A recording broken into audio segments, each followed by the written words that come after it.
News Andhra. ఏలగూడెం మండలం Bharatiya Janata party కుటుంబ సభ్యులందరికీ, పరంపూడి గ్రామ ప్రజలందరికీ నమస్కారం. రేపు 3వ తారీఖు 10 గంటలకు పరపూడి గ్రామ పంచాయతీల అభివృద్ధి పనులను శంకుస్థాపన చేయటకు ప్రారంభించుటకు మన పోలవరం శాసనసభ్యులు గౌరవనీయులు శ్రీ చెర్రి బాలరాజు గారు మరియు ఆంధ్రప్రదేశ్ ట్రైకార్ చైర్మన్ శ్రీ బొరగం శ్రీనివాస్ గారు ప్రారంభోత్సవానికి వస్తున్నారు.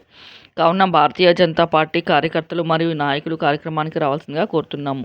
ఇందులో భాగంగా రేపల్లివాడలో భవన కార్మికుల బిల్డింగ్ ప్రారంభోత్సవం, జలజీవన్ మిషన్ భాగంగా మంచినీళ్ళు వాటర్ ట్యాంక్ శంకుస్థాపన కార్యక్రమం. ఇది మన ప్రీతమ ప్రధానమంత్రి నరేంద్ర మోదీ గారి నిధులతో లీటర్ల వాటర్ ట్యాంక్ 12,000 లీటర్ల వాటర్ ట్యాంక్ ఎండిఓ ఆఫీస్ వెనుక ఉన్న పంచాయతీ కొత్త భవనం ప్రారంభోత్సవం జరుగును.